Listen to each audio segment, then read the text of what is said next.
मंडळी नमस्कार, मी विनोद रायकर.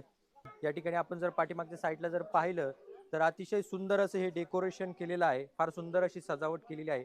आपल्याबरोबर एक ताई आहे.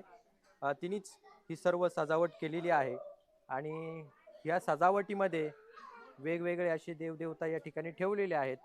बरेच असे बैलगाडी वगैरे आहे, सूप ठेवलेलं आहे, देवी आहे पाठीमागच्या साईडला, जाता आहे, इकडं कलश आहे. अतिशय सुंदर पद्धतीने या ठिकाणी अशी सजावट केलेली आहे. ताई तुझं नाव सांग. नमस्कार इकडे बघ, इकडे बघ. हा नमस्कार, मी भुजबळ पूजा तामाणे. हा हा हा मी चाकणला राहते. हे हा माझं माहेर. माझ्या भावाचं लग्न आहे. माझ्या हा भावाची हळद होती आज, म्हणजे हा हळद दळण्याचा कार्यक्रम होता. काय नाव भावाचं, काय नाव आपल्या प्रसाद नाव आहे, प्रसाद पूर्ण संजय नाव? भुजबळ. हा हा हा बरं, आज आपल्याकडे हा कार्यक्रम आहे. हळद फोडण्याचा कार्यक्रम होता म्हणायचा ना? हळद फोडण्याचा आणि दळण्याचा कार्यक्रम. दळण्याचा कार्यक्रम. फार सुंदर गाणी झाली, मगाशी मी ती शूट केली.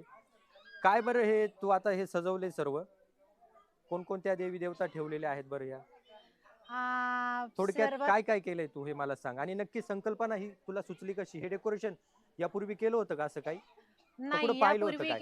यापूर्वी मी इंस्टाग्राम वगैरे ह्याच्यावरती हम्म बघितलं होतं. हम्म पण आता आपली ग्रामदैवत आहे मळगंगा देवी, हा तिचा आशीर्वाद पहिल्यांदा, म्हणजे कोणत्याही कार्यक्रमाची सुरुवात करताना आपण पहिल्यांदा तिचा आशीर्वाद घेतो, बरोबर. हा देवीचा आशीर्वाद घेतो. आई तेच सर्वात नक्कीच. प्रथम असते.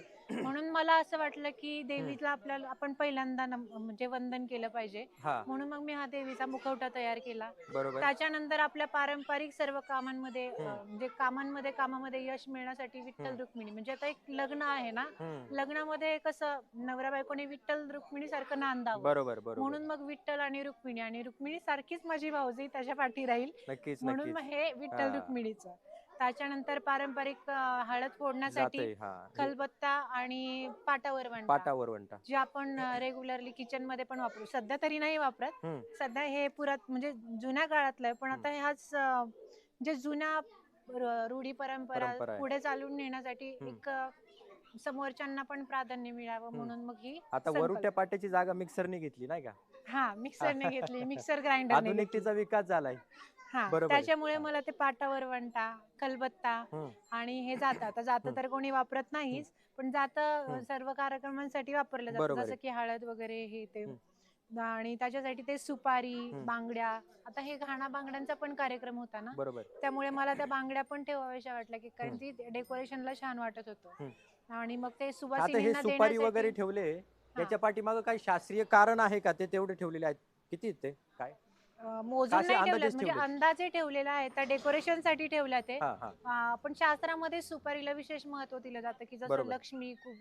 हम्म लक्ष्मी नाही, कुबेर आणि गणपती लक्ष्मी हम्म ह्यांची आपण पूजा करतो. मग हम्म हे लक्ष्मी स्वरूप किंवा देवा स्वरूप सुपारीची पूजन केलं जातं. नक्कीच आणि त्याला नक्कीच. पारंपरिक थोडासा साजेसा लुक यावा हा म्हणून त्या सुपाऱ्या हा वापरल्या खोबऱ्याच्या त्याच्यामध्ये. वाट्या पण ठेवल्यात बाजूनी. आणि आपण हा आता सुवासिनी असतात ना सर्व हम्म हळदीच्या कार्यक्रमांना, म्हणून मग हे खोबऱ्याची वाटी, हळकुंड, ब्लाऊज पीस आपण त्यांना देऊन त्यांचं काय हम्म करतो, आदरातिथ्य करतो. बरोबर म्हणजे बरोबर. सुवासिनींचं थोडक्यात लेण आहे. म्हणून मग हे मेहंदीचा कोन, हा नागिनीची ब्लाऊज पानं आहेत. पीस, खोबऱ्याच्या वाट्या, हळकुंड हे हम्म सगळं वापरलं. आणि विशेष म्हणजे हम्म कलश हल्ली कोणी हा म्हणजे प्रत्येक पूजेसाठी वापरतात. त्या बरोबर. सगळ्यांचं एकत्रितपणे पूजन हम्म व्हावं म्हणून हा कलश पुढे कलश आहे. मांडलेला आहे. आणि हे पुढं काय ठेवलं हे? पुढे ते आता थोडस नवीन ट्रेंड चालू आहे ना, हा पाण्यामध्ये फुलं वगैरे फुलं ते, वगैरे ठेवायचं. तसं ते डेकोरेशनला थोडस हम्म. साजेसं लुक म्हणून तसं हे केलं. नक्कीच फार सुंदर पद्धतीने सजवलेलं आहे. किती वेळ लागला साधारण याला? 2 तास लागले, म्हणजे बापरे. मी एकटीने नाही केले, हा हे सर्व माझ्या कुटुंबाने मिळून केलेलं आहे. हम्म माझे सर्व आजी आजोबा सगळेच कामाला लागले होते. कोण हम्म फुलांच्या पाकळ्या करून देत होतं, कोण पानांची हे करत होतं. हम्म आता ही पानं वापरली ते ही शेवरी माहिती आपण हो हो हो हो बकरीला वगैरे खायला घालतो, बरोबर. त्याची पानं आहेत. हे हम्म शेवंती, म्हणजे हम्म शेवंतीचे 1-2 प्रकार आणलेले आहेत. हम्म झेंडू, गुलाब, नागवेलीची पानं, हम्म ते. परत आता हे सूप आहे. सूप हल्ली कोणी ठेवत नाही बरोबर. डेकोरेशन साठी, हम्म पण एक मला असं वाटलं की ते थोडस पारंपरिक अजून जास्त हम्म लुक यावा म्हणून मग ते सूप मग त्याच्यावरती थोडस हम्म अजून सूपाला वेगळा लुक द्यायचा म्हणून आणि त्याच्यावरती ते नाव आणि ते जे सूप ठेवलं. आहे ते जुनं सूप आहे, जुन्या पद्धतीचं. हो, जुन्या अलीकडे आता पद्धतीचं प्लॅस्टिकची सूप सूप. आलेत. आता प्लास्टिकची सूप मिळतात. हा बैलगाडी आणि आहे त्याच्यामध्ये. बैलगाडी पारंपरिक लुक येण्यासाठी. हा आणि अजून एक आपण देवीचं हे केलंय, देवीच्या मंदिराच्या बाहेर नेहमी गजलक्ष्मी असते, बरोबर. म्हणून मग हे हा, हत्ती हत्ती हत्ती ठेवले. वापरले. मी ते विचारणारच होतो, हा. कारण दोन्ही बाजूने 2 हत्ती ठेवलेले आहेत. त्याचं हम्म. नक्की महत्त्व काय बरं? तर तिने सांगितलंय ही गजलक्ष्मीचं थोडक्यात प्रतीक लक्ष्मीचं आहे. आगमन व्हावं म्हणून ते बरोबर आहे. गजलक्ष्मी हां. असते.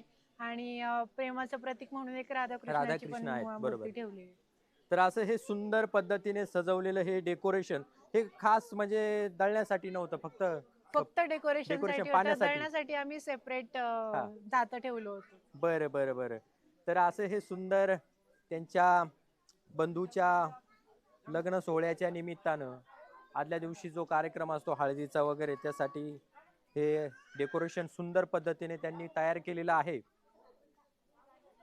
तर महाराष्ट्रामध्ये वेगवेगळ्या संस्कृती आपण पाहत असतो.